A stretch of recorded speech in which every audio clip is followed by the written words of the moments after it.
Are you ready? యేసయ్యా నన్ను జ్ఞాపకం చేసుకో. నాతో పాటు చెప్పండి, యేసయ్యా నన్ను జ్ఞాపకం చేసుకో. కుడివైపు దొంగ చెప్పే మాట ఏంటి తెలుసా? దానికి అర్థం, యేసయ్యా నన్ను జ్ఞాపకం చేసుకోమని. అయ్యా నేను ఒక దొంగని, మోసగాన్ని, హానికరమైన జీవితం నేను చేశా, నన్ను ఎవరు జ్ఞాపకం చేసుకోరు. న్యూస్ పేపర్లో నా గురించి వార్తలు బయటకు వస్తాయి, టీవీలో నా గురించి వార్తలు బయటకు వస్తాయి. అందరూ ఏమనుకుంటారో తెలుసా? పేడ వదిలిపోయింది అనుకుంటారు. నా భార్య నన్ను మర్చిపోద్ది, నా పిల్లలు నన్ను మర్చిపోతారు, ఈ భూమి మీద అందరూ నన్ను మర్చిపోతారు. కానీ దీని తర్వాత ఇంకొక జీవితం ఉంది, కనీసం అక్కడైనా నేను ఉండాలా, నన్ను నువ్వు జ్ఞాపకం చేసుకో. యోసేపు చెరసాల్లో ఉన్నాడు. బయటికి రావడానికి, అతని పక్షాన నిలబడడానికి నాన్న లేరు, అమ్మ లేరు, అన్నయ్యలు లేరు, ఎవరు ఆయన పక్షాన్ని నిలబడట్లా. తద్వారా ఒక అతనికి మేలు చేశాడు, ఆయన కూడా మర్చిపోయాడు.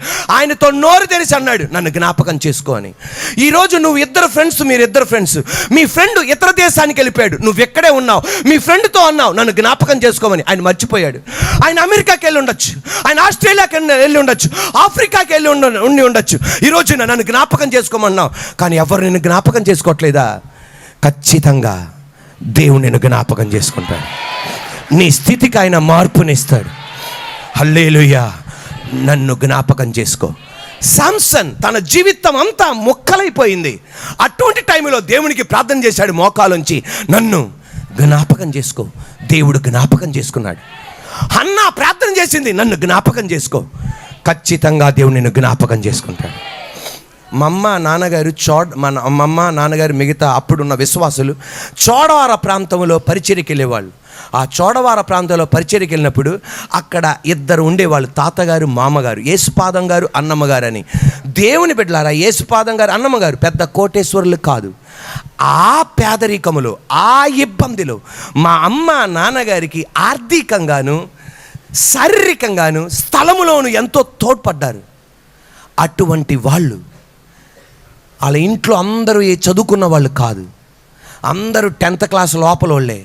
అదొక గ్రామం, పెన్నముల్లూరు నుండి లోనకి వెళ్ళాలి, చోడవరం లోపల ఉండేవాళ్ళు. అటువంటి వాళ్ళని, పిల్లలని, మనవరాల్ని ఇతర దేశంలో చదివించేటట్లుగా, ఇతర దేశంలో ఉద్యోగం చేసేటట్లుగా ఘనంగా దేవుడు దీవించాడు. దేవుడు నాతో అన్నాడు, వారు చేసిన దాన్ని మర్చిపోవడానికి నేను అన్యాయస్తుడను కాను. దేవుడు జ్ఞాపకం చేసుకున్నాడు. హల్లెలూయా. ఈ రోజున నన్ను దేవుడు జ్ఞాపకం చేసుకుంటాడు. పేతురు జీవాన్ని ఎన్నుకున్నాడు, యోధా ఇస్కరియోత్ మరణాన్ని ఎన్నుకున్నాడు. ఇద్దరు ఎవరిని వెంబడించిన వాళ్ళే? యేసుని వెంబడించిన వాళ్ళే. పేతురు జీవాన్ని ఎన్నుకున్నాడు, యోధా ఇస్కరియోత్ మరణాన్ని ఎన్నుకున్నాడు. ఇద్దరు యేసుని వెంబడించిన వాళ్ళే. ఇద్దరు దొంగలు యేసు దగ్గర ఉన్నారు. ఒకడు జీవాన్ని ఎన్నుకున్నాడు, ఇంకొకడు మరణాన్ని ఎన్నుకున్నాడు. ఈరోజు ఇక్కడ కూర్చుని మనం అందరం జీవాన్ని ఎన్నుకోవాలి. పేతురు, యోధా ఇస్కరియోతు డబ్బుతో పొరపాటు చేశాడు, ఈయన మాటతో పొరపాటు చేశాడు. ఇద్దరు ఒకే కేటగిరీ. కానీ పేతురు జీవాన్ని ఎన్నుకున్నాడు, యోధా ఇస్కరియోతు మరణాన్ని ఎన్నుకున్నాడు. అవును, కొన్నిసార్లు మనం పొరపాటు చేసినప్పుడు తలదించుకోవాల్సి వస్తుంది, అవమానపడాల్సి వస్తుంది, ఇబ్బంది పడాల్సి వస్తుంది. దానికన్నమంత మాత్రాన నా తల ఎక్కడ పెట్టుకోవాలి, నేను ఎలా 10 మంది ఎదుట నిలబడగలను, 20 మంది ఎదుట ఎలా నిలబడగలను, అందరికీ చెప్పేవాడిని నేను, నా బతుకేలాగైపోయింది అని నువ్వు మరణించకూడదు. దేవుడు నిన్ను ఎలా బయటికి తీసుకొస్తాడో నువ్వు కళ్ళారా నువ్వు చూడాలి. ఈరోజు వాక్యం వింటున్న నీతో పరిశుద్ధాత్మ దేవుడు చెప్పేది, తలదించుకొని బతుకుతున్నావేమో, డబ్బు లేక బతుకుతున్నావేమో, అవమానంతో బతుకుతున్నావేమో, దుఃఖంతో బతుకుతున్నావేమో. కొన్నిసార్లు మన జీవితం అలాంటి కష్టతరంగా గుండా వెళ్ళాల్సి వస్తుంది. అటువంటప్పుడు ఏది ఎన్నుకోకూడదు? మరణాన్ని ఎన్నుకోకూడదు. ఏది ఎన్నుకోవాలి? యోధా ఇస్కరియోతు తలదించుకునే జీవితం వచ్చింది, వేదన పడే జీవితం వచ్చింది. ఏదనుకున్నాడు? పేతురు కూడా అదే స్థితి వచ్చింది. కానీ ఏమనుకున్నాడు? జీవాన్ని ఎన్నుకొని, ఇప్పుడు ఆమేననాలి, జీవాన్ని ఎన్నుకొని దేవుడు తన్ని ఎలా ఆశీర్వదించాడో చూడగలిగాడు. కానీ మరణించిన యూదా ఇస్కరియోతు చూడలేకపోయాడు. ఈ రోజున నీ పరిస్థితి ఎలా మార్చబోతున్నాడో నీ కళ్ళారా నువ్వు చూడాలి. 100 మందికి సాక్ష్యం చెప్పాలి, నీ కుటుంబాలకు సాక్ష్యం చెప్పాలి. ప్రైజ్ ది లార్డ్, హల్లెలూయా. యేసయ్య గురించి చెప్పడానికి నువ్వు ఎన్నుకోవాలి. ద్వితీయోపదేశకాండం 30వ అధ్యాయం, 15 నుండి 20 వాక్యాలు. ద్వితీయోపదేశకాండం 30 అధ్యాయం 15 నుండి 20 వాక్యాలు. 15, 16, 17, 18, 19, 20 వాక్యాలు. ద్వితీయోపదేశకాండం 30వ అధ్యాయం 15, 16, 17, 18, 19, 20 వాక్యాలు.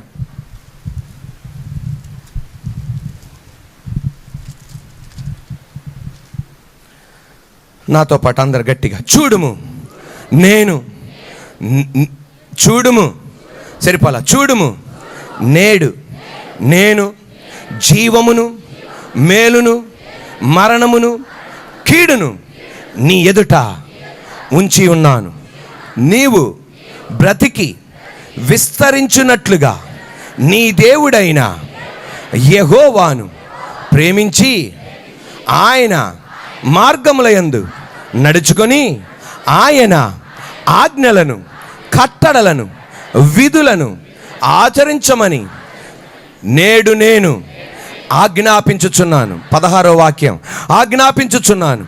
అట్లు చేసిన ఎడలా నీవు స్వాధీనపరచుకొనుటకు ప్రవేశించు దేశములో నీ దేవుడైన యెహోవా నిన్ను ఆశీర్వదించును.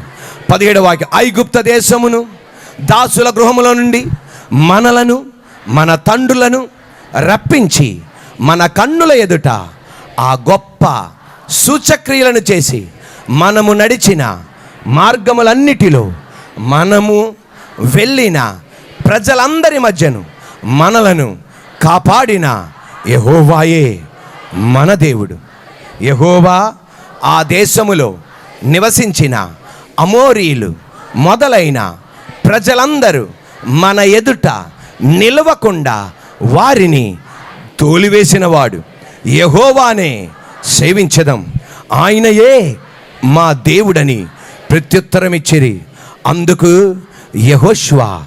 యెహోవా పరిశుద్ధ దేవుడును రోషంగల దేవుడును, ఆయన మీ అపరాధములను మీ పాపములను పరిహరింపనివాడు.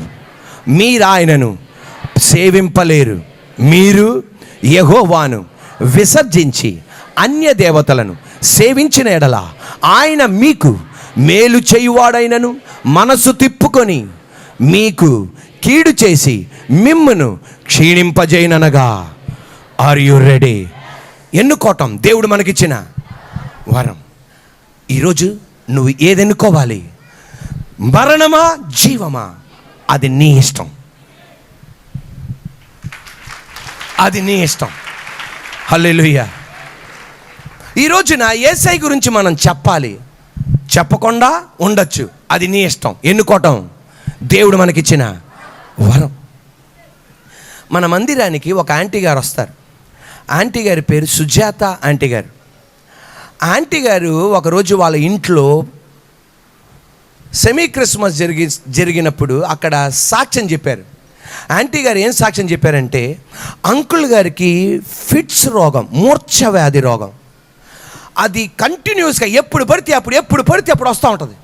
అటువంటప్పుడు పక్కన వాళ్ళు చెప్పారు, అమ్మా ఒక్కసారి యేసయ్య దగ్గరికి రా, దేవుడు స్వస్థపరుస్తాడు. ఈ మంది అమ్మమ్మమ్మో నాకు వద్దండి ఇది అని. సరే అలా ముందుకు సాగుతున్నారు. అక్కడ తీసుకెళ్తున్నారు, ఇక్కడ తీసుకెళ్తున్నారు, అటు తీసుకెళ్తున్నారు, ఇటు తీసుకెళ్తున్నారు, కానీ స్వస్థత కలగట్ల. ఒక రోజున ఆమె ఒక స్థలానికి తీసుకెళ్ళింది. ఆ స్థలం నుండి వస్తుండగా ఆ స్థలములో ఉన్న ఒక వ్యక్తి ఏమన్నాడంటే, ఇక ఎన్నడూ మూర్ఛ వ్యాధి రాదన్నారు. ఆమె సంతోషముతో అలా వచ్చి రైల్వే స్టేషన్లో రాగానే భర్తకి మళ్ళా మూర్ఛ వ్యాధి రిపీట్ అయిపోయింది. ఆ మూర్ఛ వ్యాధి రిపీట్ అయిపోగానే వెంటనే అనుకుంది, ఎక్కడ తీసుకెళ్ళినా, ఏ స్థలాన్ని తీసుకెళ్ళినా ఏ ప్రయోజనం లేదు. నా స్నేహితురాలు యేసయ్య గురించి చెప్పింది. ఆ రైల్వే స్టేషన్లో ఆ భర్త గారు అలా మూర్ఛ వ్యాధి చేత పడిపోయి ఉండగా అక్కడ ఆమె ప్రార్థన చేస్తుందంట, యేసయ్య నువ్వు ఎవరో నాకు తెలియదు, నా భర్తను నువ్వు స్వస్థపరచాలి, నా భర్తను నువ్వు స్వస్థపరచాలి. యేసయ్య కృప వలన ఆ రోగానికి దేవుడు స్వస్థతనిచ్చాడు, దేవాది దేవుడు విడుదలనిచ్చాడు. ఆ రోజు నుండి మరి ఎన్నడూ ఆ మూర్ఛవ్యాధి రాలా. ఎన్నో సంవత్సరాల నుండి ఉన్న ఆ రోగం ఆ రోజు నుండి మళ్ళా రాలా. అలా యేసయ్యని వెంబడిస్తుంది. ఆమె బంధువురాలికి అదో రకమైన రోగం వచ్చింది. రోగం వస్తే నా భర్త గారిని యేసయ్య స్వస్థపరిచాడు, నిన్ను కూడా స్వస్థపరుస్తాడు అనగానే ఆమంది, నా భర్త గారు ఒప్పుకోరండి, అందువలన నన్ను వదిలేసేయండి అనగానే ఆ రోగం ఎక్కువైపోతుంది. తద్వారా ఈమెం చేసిందంటే తన భర్తకి చెప్పింది, ఏమండి ఇలాగా సుజాత గారి యొక్క భర్త గారిని దేవుడు స్వస్థపరిచాడు, అలాగైతే యేసు వైపు తిరిగితే నన్ను కూడా దేవుడు స్వస్థపరుస్తాడు.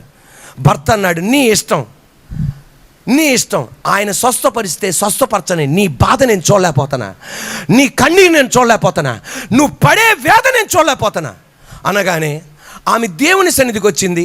కొన్ని నెలలు వచ్చినాయి. యేసయ్య అద్భుతంగా స్వస్థపరిచారు. వీళ్ళిద్దరూ యేసయ్య మందిరానికి వెళ్తున్నారు. ఈ సుజాత ఆంటీ గారు ఆమె బంధువురాలు ఇద్దరు మందిరానికి వెళ్తున్నారు. అలాగా ఆమె దేవుని సన్నిధిలో ఉంది. అలా ముందుకెళ్తున్న ఆమె విజయవాడ నుండి ఇంకొక చోటుకి వెళ్ళిపోయింది. ఆ సహోదరి విజయవాడ నుండి ఇంకొక చోటుకి వెళ్ళిపోగానే జరిగింది ఏంటంటే, ఆ కష్టాలు, కన్నీరు, ఇబ్బందికి యేసయ్యని విడిచిపెట్టేసింది. అటువంటి టైంలో ఈ సుజాత ఆంటీ గారితో దేవుడు మాట్లాడుతున్నాడంట. ఏం మాట్లాడుతున్నాడంటే, నువ్వు వెళ్ళి ఆ పట్టణానికి వెళ్ళి నా గురించి చెప్పు. ఆమె ఎన్నుకోవచ్చు, చెప్పకుండా ఉండొచ్చు, చెప్పచ్చు. ఎన్నుకునే వరం దేవుడు మనకిచ్చాడు. కానీ ఈమెమనుకుందంటే, ఈ సుజాత ఆంటీ గారు ఏమనుకున్నారంటే, అక్కడికి వెళ్ళి ఏం చెప్తాం, అక్కడికి వెళ్తే వాళ్ళు ఏమనుకుంటారు, వీళ్ళేమనుకుంటారు అని చెప్పలా. ఒక రోజున వీళ్ళిరువురు ఒక వివాహ కార్యక్రమంలో కనపడ్డారు. బంధువులు ఎదుట ఏం మాట్లాడతాంలే అని చెప్పేసి ఏమీ మాట్లాడకుండా ఈ ఆంటీ గారు వదిలేశారు. పెళ్ళి అయిపోయింది. ఒక వారం తర్వాత ఫోన్ కాల్ వచ్చింది. ఆ సహోదరి ఆత్మహత్య చేసుకొని చనిపోయింది. ఆ మాట వినగానే మోకాలుంచి ఎక్కి పెట్టుకొని ఏడుస్తుందంట. యేసయ్యా, నువ్వు చెప్పావు వెళ్ళి చెప్పమని, కానీ నేను చెప్పలా. నువ్వు చెప్పావు చెప్పమని, కానీ నేను చెప్పలా. కానీ ఈ ఆంటీ గారు కరెక్ట్ అయినది ఏం చేయలా, ఎన్నుకోలా. ఆ రోజు ఆంటీ గారు యేసయ్యతో అడిగారంట, యేసయ్యా ఆమె ఎక్కడుందయ్యా, యేసయ్యా ఆమె ఎక్కడుంది, యేసయ్యా ఆమె ఎక్కడుంది. ఆమె స్వప్నములో రాత్రిపూట ఆమె నిద్రపోతుండగా స్వప్నములో ఒక దృశ్యం చూస్తుంది. ఆ దృశ్యం ఏంటి తెలుసా, అగ్ని ఆరదు, పురుగు చావదు అన్న చోటున మలమల కాలిపోతుండగా సుజాత గారు యేసయ్య గురించి మరలా నాకెందుకు చెప్పలా, యేసయ్య గురించి నాకెందుకు మరలా చెప్పలా, యేసయ్య గురించి నాకెందుకు చెప్పలా ఉలుక్కమట లేచిపోయింది.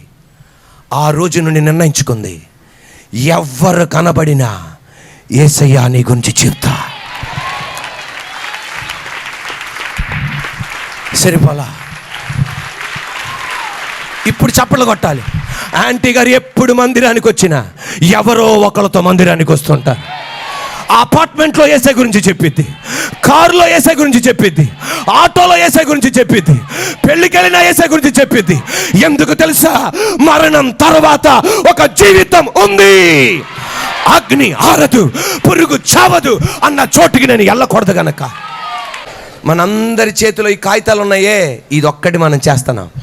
ప్రార్థన చేయొచ్చు, చేయకుండా ఉండొచ్చు. అది ఎన్నుకోవటం దేవుడు నీకిచ్చిన వరం. చేద్దామా వద్దా? ఇంకొకళ్ళు చెప్పకూడదు, నువ్వు చెప్పకపోవడం వలన నేను నరకానికి వెళ్ళానని చెప్పాలి. నీ గురించి ఈయన యేసయ్య గురించి చెప్పడం వలన దేవుని కృప ద్వారా నేను ఇక్కడ పరలోకంలో ఉండగలిగాను.